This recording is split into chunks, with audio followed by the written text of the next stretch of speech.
Biazald! Yeah, let's start with the obvious place and go with Geoja this week. Now, this one was very mixed for me. It's the conclusion of Azald's entire storyline. He's now dead. It's down to just Genesis in the show as the final enemy. And while that's a good thing, and I feel the fight against him was very well executed, the Yamato subplot for this one very much irritated me. It answered a few more questions about why... Okay, it doesn't so much answer questions why Bud was doing what he does, since they pretty much retcon him further in his relationship with everybody and why he saved Yamato when it could have just been the despair and sorrow of not being able to save his actual human friend in Zooland. Instead, no, now we have this sudden connection to Yamato's father, who has only been brought up recently, which didn't actually add much to the series aside from a reason for Yamato to act extremely out of character. And really, this is what irritated me about this, because now suddenly Amu's bugging him to make up with his father, even though it's pretty damn well showcased by this point, and Yamato's anger, and Yamato's actors acting in this instance around him, of how broken that relationship is. Not from actions on Yamato's side, but actions made by solely his father, as it's revealed that Bud is the reason why Yamato's father was late to his wife's deathbed, and Yamato essentially stopped seeing the man as his father. And the thing about this is that it's not this one incident. That was simply the final straw to the negligence of the man, and he never made any attempt to reconcile with Yamato or explain himself or make up for it at all. He just walked out of his life. So Yamato's emotions are more than justified in this, and why he dislikes his father so much, as he puts the well-being of strangers over the most important people in his life. And while there's some nobility to that, it's missing the part that he screwed them over so badly that Yamato's dislike of him, is, like I said, it's justified. I've experienced this with not exactly people in my own family, but people related to them. I can't stand to be around my stepmother, so I rarely get to see my father. Even though, I'm an adult by this point, and we kind of have something of a semblance of a healthy relationship for as much as we see each other. We still care about each other, but it's just that the closeness of the relationship has been restrained by this environmental cause. And, your father not being there when your mom dies, that's a legitimate reason. It doesn't matter the interim reason why, helping Bud. In fact, Bud looks like he could have, the injuries he took and that Yamato's father fixed up for him weren't as vital. It's like you still prioritized, it's what's the phrase? Triage. There's,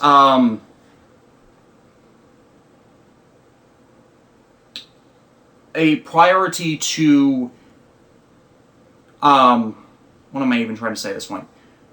There's an order of how you should treat people related to the urgency of the situation. Bud was not going to bleed out and die if he awaited treatment just a little longer, and whereas his wife died and his son was left hating him because of that accumulation of all the times he was not there. I keep coming back to that. It's because he made no effort to make up and make amends that this situation is like this. And now Yamato's life philosophy is reaffirmed by this, but he takes no comfort in it. He's breaking down at the worst possible times, and the only person we have to blame for that is Amu insisting on going to him and having this all revealed at the absolute worst possible time, instead of, getting them all to sit down and hash this out, which would have actually made more sense for her to actually connive and do. And it's like, you are like the worst of the main cast, Amu. I keep being very irritated at you for pulling just these kinds of stunts that do at the absolute worst time for the absolute worst kind of responses to them. I hate it when they do this. So they're on the Azald front. I gotta admit, even for just a brawling beatdown, how they dealt with this is pretty well executed, with Azald seeing himself as Genesis' equal now that he has his memory and full power restored, while Genesis is smarter than Azald. Azald is just a brawler, so while Azald sees them as equals with respect to their position as insanely powerful intergalactic destroyers, and still, admittedly, okay, I should rephrase this. Azald was not against playing the blood game with Genis. It's just that, I think it would have been the equals thing, not exactly, from the perspective of villains, that's not exactly a bad deal. He would have someone to play with for all eternity, as long as Genis was a more active participant in the game than just the one who is entertained by it all. You would lose nothing by just acquiescing, because you would have a permanent playmate. I don't get what... I kind of get this from the spoiled brat kind of view, where you always want to be in charge, plus Genis has a semblance of an innate superiority, and being compared to this primitive, primeval destroyer might have been seen as an... Actually, that works much better now. That comes, down to think of it. Especially since Genis has been the one with all these super powerful, evolved cells that magnify the power of any who take it into them massively. So, I can see the perspective, but I can also see him just be swallowing his pride to an extent to get this person with which to play this blood game forever and just leave the planet and go somewhere else to play it, since that would have been a equal trade-off. But no, you gotta go the full God of Destruction destroyer. I want my entertainment because I want it, and it works and doesn't work, is what I'm getting at. It works from the perspective of, yeah, you gotta go through all of these characters to end this threat pseudo-permanently. And I say pseudo-permanently because they're going to have the team up next year, which will call these characters back, meaning there's something not done with the blood game, either with them revived as future monsters, or whatever. We know we're not actually done with them, even though the threat will be gone, for the most part. Where was I going with this? So yeah, Azald. In his perfect form, he still has the same kind of regeneration he had when he was just a bunch of miscellaneous cubes constructed, except now they can see which one is distinct when he's disassembled that calls them all together. And I really like the effect they use for it. It's like a simplified version of his chest piece to keep that consistent, and then it's like it opens its mouth and roars, and all the other pieces of him come together like it's a colony creature to be...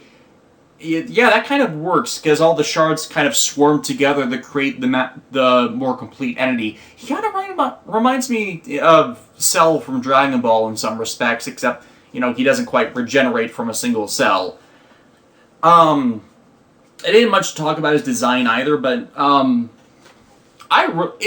really dig it, in a way. I don't quite like how his hands have the whole pre-existing fist, as it seems kind of limiting for an ultimate creature, but it's still to automatically have your punching apparatus part of your arm, kind of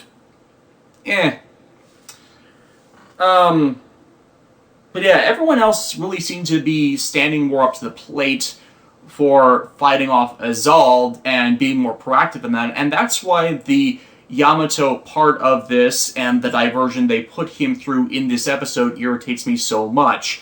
They needed to be focused on this other thing, and this other thing that is actively hurting people, and Yamato being away, not helping them with that, puts them under the risk of losing and all of them dying, and thus putting even more people in danger. So it's, again, the idea of triage. What is more important, and what is more important to this specific situation and preventing more people from being hurt? Especially since, as shown, Yamato's father was completely covered by Bod and was, for the most part, not in danger. In fact, he was put in more danger by Yamato not immediately going to dealing with the threat of Azald, at least from my perspective of the events. Hell, doing that would... Well, let's rephrase. Say Yamato's father actually was injured in this event, and then this all came out. Yamato would still, from my perspective, have a good reason for shunning his father, but it would allow him to empathize and understand him more, as he would then be forced to have realized that same crisis his father was in, as he just went through it himself. That way, you address the whole matter that's suddenly in there of Amu saying that Yamato doesn't try to understand people, which I think is all of the falls from what has been presented over the series. And from that perspective, from now understanding that perspective, he could find a way to actually forgive his father instead of seeing the chain of connections between people that his father saving Bod led to Bod saving him, and now him helping so many others. So still feel... right now I think the problem is he's feeling betrayed by his own philosophy with how his father is tied into all of that. Whereas from this alternate route of playing through the same scenario as his father would allow them to reestablish that bond and as equals, and from a common frame of reference to their perspective, not perspective, what am I trying to say? Yamato, having done the same thing as his father, would allow him to understand his father better, whereas I think he feels that what happened with Bod is out of character for everything, and now he thinks that Bod, the one that saved him, is the reason why his father was not there and abandoned him in that final last straw breaking moment of need. So it's like, I feel like it's suddenly conflicting, and I really am irritated by this storyline, by how they're executing it. And I looked it up. This whole thing has been written by Junko Komura, who has been a frequent contributor to the show, and not the best of contributors. Even though she started the show, the major story arc episodes have been her contributions, and yet as she's writing Yamato here, I don't feel it's contiguous with all of that. for the most part. And I don't really know fully why, aside from pinpointing that what they're saying about Yamato seems wrong for how they've showcased his character thus far. And that kind of leads into the next part with Exide, and more addressing how Emu has game syndrome. And yay, I'm glad they actually managed to spend most of the episode, okay, not most of the episode, it was about half a fight scene again, which really needs to be toned down on these more story-driven episodes, because otherwise you have kind of major details such as motivation drowned out of them, and that's kind of the problem that ended up happening here. Nico Cyber, we still don't know her connection to Emu, steals Taiga's gamer driver and his Gashot and tries to use them, revealing that she in fact is infected with game syndrome. It's just that it's been dormant and not active until she's confronted with Emu. Now, we still don't know what her deal is with Emu and why she's after the genius gamer M, since apparently Emu does not know her at all. Like, seriously, she's got this weird deja vu thing. He's got this weird sense of deja vu with her. So, the question becomes, is it that his other personality that actually knows her, since there's apparently an inconsistency between the appearance of the two? Where am I going with this? So yeah, she steals the equipment, tries to call out Emu in the first immediate response care thing, since Hinata, Health Minister Hinata, revealed the existence of gamer syndrome to the world, and even seeing him is enough stretch to re-manifest one of the old bugsters. So it pretty means we're stuck with old suits for another battle. I don't get this. I mean, yeah, they kind of ran through it fast, but they've not had much variety. We've had, 5 bugsters in total? One of those they kept reusing.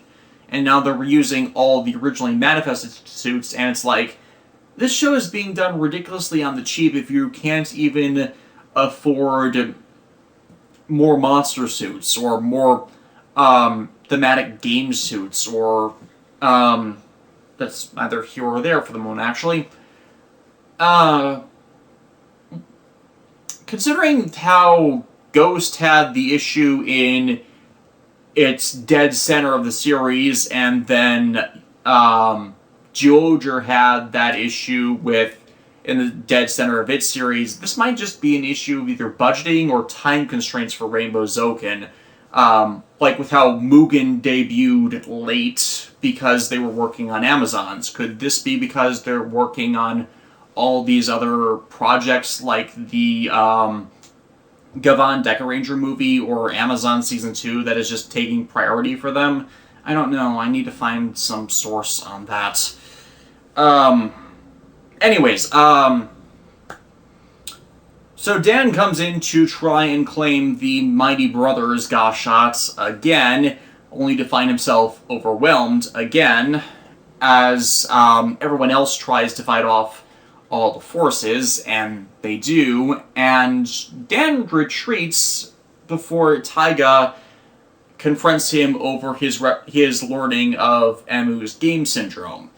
And then suddenly we're realizing, I like how they call out with Dan how he's not even trying to take on Taiga, because unlike Kiria, he wouldn't use that information as a motivator to try and wipe out game syndrome, like Kiria wanted to, apparently. But yeah, from this confirmation, it's revealed that Emu is gaming syndrome patient 0. He was experimented on 6 years ago. The day 0 mass infection incident 5 years ago was merely the mutation and initial outbreak point. So patient 0, it makes sense to be even earlier than that, just not the 16 years ago that we all assumed it from Kiria's initial investigation of Hinata and the only surgery Emu had on record of what was done to him. No, he was actually experimented on by the antagonists of Exide's movie, and tying the movie events into the main series, very, very good decision there, even though we have a massive amount of plot holes now from the early appearance of Mighty Brothers. Actually, I have not seen details on the movie. Maybe it's supposed to be set after Kiria's death and after the Mighty Brothers Gashot thing is. I won't know for certain. I don't think we have the details yet. I have the page pulled up here, and we don't have the definites yet, so we won't have those for a while, but I'm hoping that's actually the case, unlike, say, movie Word Genesis, where its opportunity to close plot holes and lingering plot threads from earlier aspects of the series went absolutely nowhere, and I'm definitely pointing out the Newton icon thing and Ghost's early bird cameo in Drive's movie that never got properly explained in Ghost in any form. I'm actually staring exactly at that icon right now. It still bugs me from all that time back. Regardless, this is an excellent way to expand on the lore and to finally answer some questions about Emu and his ability to use the gamer driver and why he survived the creation of the Mighty Brothers despite the massive influx of Bugster virus into him and all these other little details. So, hey, we're finally closing the mystery. Why are you not telling this to Emu to let him know about this? And hey, they answer that too, or at least they give a reason why they're not telling him, and they think it was because it will stress him out even more. How stupid are you people? No, seriously, how stupid are you people? If he's infected, it would probably be beneficial for him to know he's infected, as that way he won't do stupid things like, say, getting into battle with you, because both Taiga and Kagami call him out. I shouldn't say both of them, but both of them then choose to fight him. Why? I have no idea. The episode doesn't really not explain. It would make sense for Taiga, because he's obsessed with the Gashots. He wants to take Emus from him, and this is just an excuse to do that, to cure, as if he fights him and beats Emu, he cures the game syndrome in him. He's out of the way, his Gashots are useless to him, and he can take them for himself. That's solving his proper goal. But why is Kagami fighting his own ally? One that, at the beginning of the episode, he acknowledged for his expertise in actually helping all of the gaming syndrome patients as a superior specialty for him than trying to be a surgeon. So, it's like, why are you doing this? You are alienating the person you finally just recognized after all this time of them irritating you and looking down on them. Is it because you now blame him directly for what happened to Saki? Because that's unreasonable, because, as is revealed in the episode itself about all of this, Emu was an involuntary victim, or should I rephrase, he was victimized by that surgery, as he didn't have that done to him of his own will. He didn't volunteer for this experimental surgery. He had it done to him after he was hospitalized for his own exhaustion after a gaming tournament. Hell, it further expands on that, the story further expands on this, that Emu's dual personality thing, it might not entirely be tied to the Bugster virus in him and his game syndrome, as he was kind of dual mindsets before that. He endeavored to be a doctor, but anytime he got stressed out, he would relax through gaming. And so when he would get,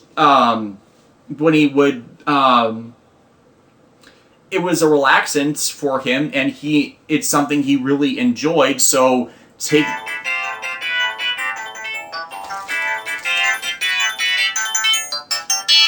telemarketer. And yes, that is my real life ringtone, the size phone jingle. It's actually kind of nice. Where was I going with this? And how it, after the surgery, then after he was victimized by the surgery, then he actually shifted more personalities to a more sedate version. So from the presented evidence, the Bugster virus is the cause of his more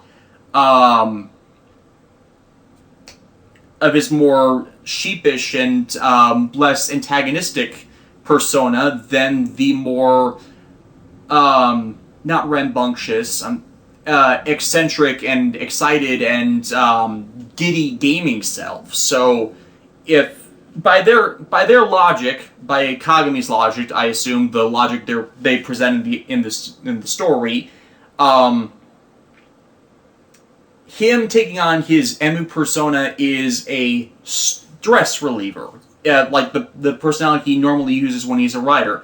That's the stress reliever for him. That's the way to relieve stress, where Bugsters cause stress. So him being a doctor is a incitement of stress. Him being the writer is the reliever, and you are trying to invoke the exact opposite. You are inciting the virus to spawn in him instead of decline, even though from evidence, all that's causing that in reality is his use of the Mighty Brothers Ga shots, which is more causing his infection to spread. So, what is your plan here? What is your motivation for doing this? Why are you really not telling him, aside from just padding out the progress of the story arc, even though it doesn't look like it'll be going that much farther when, in next episode, spoilers, they say that they're going to kick M's ass, or at least Dan is going to kick M's ass. It's just like, my issue here is the logic is not following from story events to character action. And again, I feel that's tying back to how Kagami's reason for acting how he does was not fleshed out appropriately way back in the series. And I hate that I keep coming back to that, but it is a tying element, and that was what I was worried about way back when with it. Hopefully we will get further elaboration on why Kagami is doing this, because this is like 3-4 episodes in a row where he was unjustifiably a dick in the worst possible ways. You would think you would be trying to make the character more sympathetic and less of an asshole, but no, you gotta hinge this on the one girlfriend who was on screen for like 40 seconds before she died in a flashback. Not enough justification. Kamen Rider Paradox. Parad gets his rider form in this, and goddamn, that is powerful. In his perfect puzzle form, he's able to manipulate all the energy items and enhance them to improve himself, which, considering how much those have been Deus Ex Machinas before, makes total sense, and even using just that power would allow him to be on par with everyone, even if his rider stats weren't insanely high by him being level 50. That whether he's actually level 50 or not is up for question, or as if that's a boast or not. We'll probably see more of this later. But yeah, perfect puzzle form. I dig it. I actually like the entirety of his suit. It looks really good, and its mode changed between it and its knockout fighter form. It's just a rotation out of the center power gauge, the turntable on the back, and then the switching of the masks. It all looks very good. It's like it's like the villains have the best looking equipment this series for some reason. Admittedly, I don't like Shakuriki Sports. It looks better on XI with its pink and neon green matching it. But I'm excited to see what they have in store with the series for him. Thing is, though, it still feels like it's too early.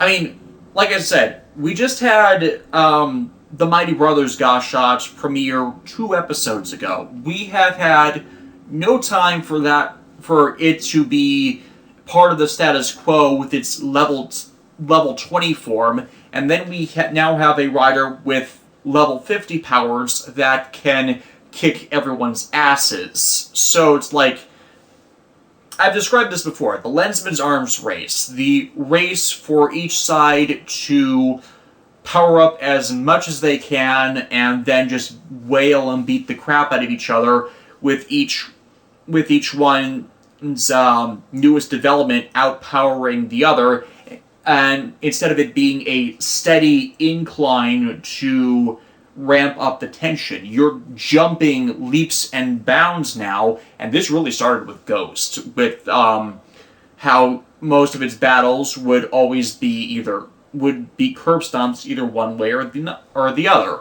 Exide had the sudden mystery Gasha that allowed them to curb stomp the sudden appearance of level 10 Genim. Before that, Genim was being more and more outpowered, but it was gradual, even though every episode would almost always reveal a new rider or power. So, they've been overtaken, now they overtake them, and now it's inseeding more and more devolving into this, and it's not something I like, and even just 2 more episodes of a delay before this would have allowed them to set part of the new status quo or at least address more prominently the Emu condition with his game syndrome before introducing this new player. I feel that would have helped things a lot with the series pacing, as they're crowding out other things still, and in this instance, it's why Kagami would feel like he needs to attack Emu, because, like I said, all they give is the apparent stress of being a rider as advancing his game syndrome, and telling him about his game syndrome would advance his game syndrome. You know, he's lived with this duality in himself for so long that, maybe you could, research it a bit subtly before coming to a decision like this. I really hope they elaborate on why Kagami did this in the next episode, because from everything presented, it doesn't lead from point to point. The sad thing is, I kind of like the episode outside of all of that. Zero. First on my leveling reports, I'm about to hit 40, so I'm actually getting pretty close to working towards getting any of the Garo equipment in Final Fantasy XIV, and I'm excited to actually be started on doing that, because it will take me a while. But Zero, this week's episode, I really liked it. I got really emotionally invested on it. I think I've had issues the last 2, but this right here is, if they keep to this kind of quality in the episode, I feel that this is going to be another good season of the Garo franchise, even though it's the Zero spinoff. Rei encounters a man who tries to punch him, and it's because that Rei from behind looks like, actually not even from behind, but looks very similar to his estranged son, who he has been trying to get back into contact with due to a feeling regret over a falling out the two had, and the sons fall into essentially a bad crowd. He fell in with the Yakuza, and as the episode opens, he accidentally gunned down one of the opposing gang members' groups, so the son is actually on the run as he's trying to meet up with his father and make up with him, and that's kind of universal. In fact, it's a better way to facilitate. It's pretty much what I was complaining about with Juoger. The Yamato's father. Yeah, I'm tying this back in because it's kind of appropriate to see the contrast between the two. Yamato's father has made no what's the word I wanted to use? No attempts to try and make up with Yamato, whereas this random father is trying to do that with his son, who he is also estranged from. He is making the attempt, making the effort, and the difference between the two is that Yamato is a good person, and the son is massively a massive fuck-up. So it's like the man with a bad kid has been more of a father to the bad kid than Yamato's father has been to him. So again, to showcase a comparison between what I think is a story that works and a story that isn't, is the showcasing of efforts in that you can't automatically forgive someone. You have to put in the time for it. Now, of course, I don't have much else to recap on that, because despite it being a very well-paced out episode, you pretty much know where this is going. One or the other is going to end up possessed by a horror. It devolves into a tragedy, which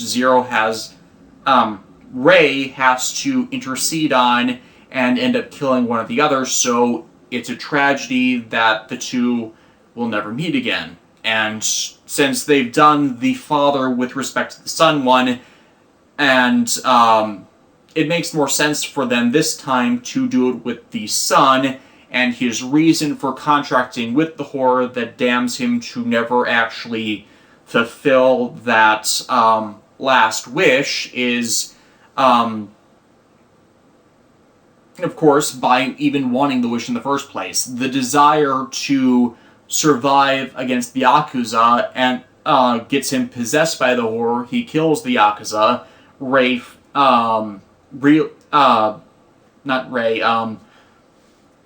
Eruba? No, I'm forgetting the name of Rei's Madogu. This is how bad I am with names. I'm remembering the actress's name and not the character she plays. Ida Kasa's Madogu character. What is it Eruba? I'm terrible with names. I'm terrible with names. I have no defense for that. I have terrible with names. Where was I going with this? Yeah. Ida Kasa's Madogu senses the emergence of the horror, and of course, because he had an extended interaction with the man's father, before this, he was shown a picture of what his son looks like, so it's like, you immediately understand Rei's hesitance on Rei Fujita's face with his acting of his character. And this is all complemented by Alice finding the bar Rei frequents and the bartender, whose name I am also forgetting. I am terrible with names. And managing to get a bit of exposition on how Rei acts, in that the smile he shows outwards is a means by which he protects his heart and inner feelings of loneliness by pretending to others that he's fine, he's smiling on the outside, somber on the inside. And this is complementing how he ends up dealing with the aftermath of having to kill this man's son after he actually connected with them. I really like this as it's a multi-leveled character piece, both for Rei and a microcosm of a very understandable relationship that is definitely a thing that happens in real life. And the tragedy of them never being able to see one another, and how Rei also tries to solve that and put it to rest by actually trying to help the man after he has to kill his son. That's the grim reality of it.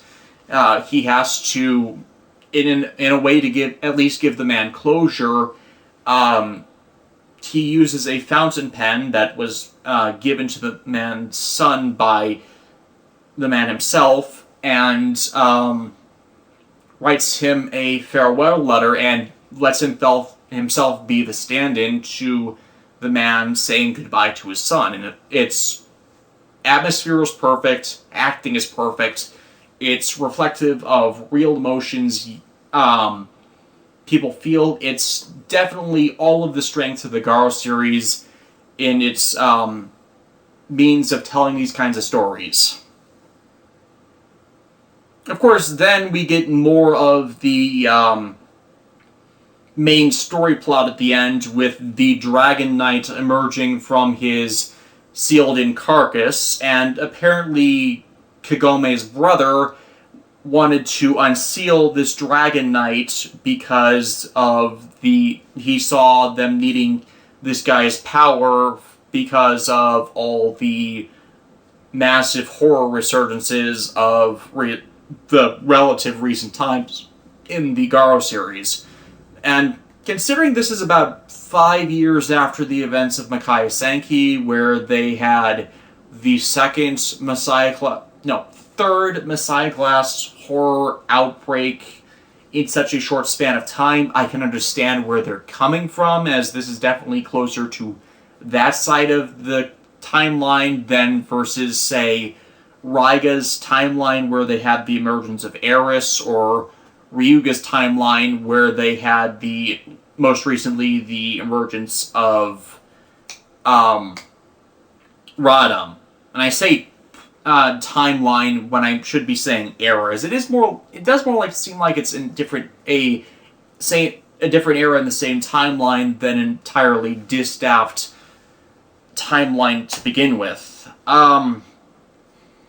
So on one hand, I can see where the Makai Priest is coming from, but they've obviously failed to do their research, because the Dragon Knight, unsurprisingly, hates humanity because they are evil and allow evil to spawn, so they're little more than animals that are cattle to the horrors, and oh my god, we are such terrible people. And I really hope they flesh out this guy's character to be either, one, someone possessed or corrupted by the horrors, two, someone who experienced tragedy like Jinga did in Goldstorm, so that he has a legitimate reason for hating other people, or just, not make him this generic cliche bad guy. And I really hope they start fleshing out that side of the story very well, because it's kind of getting irritating that we've not, we're having these end bits of the story arc, which is good, but it seems like it's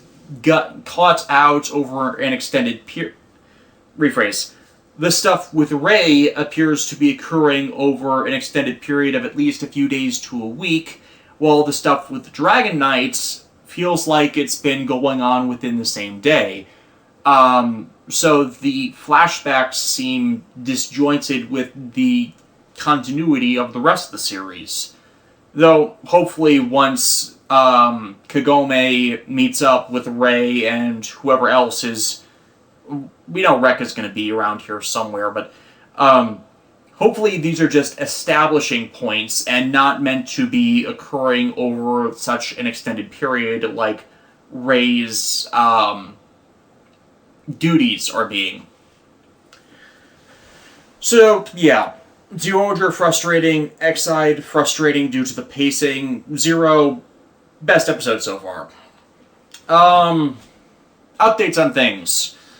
Ninja Steel premiered last weekend. Ninja Steel Episode 2, the second half of the premiere episode, is coming this weekend. I will try and have something in the next week or so, after the episode premieres, of my thoughts on the premiere in a scripted video. First episode of Season 6. Yay. I need to actually find a way to get the copies of the episodes, as I don't actually have Nickelodeon as a cable station anymore. What can I say? We're kind of limited at the moment over here, so yeah, that'll kind of be an obstacle to actually keeping up on that. I think that's all I got to say for this week, so I'll see y'all next time.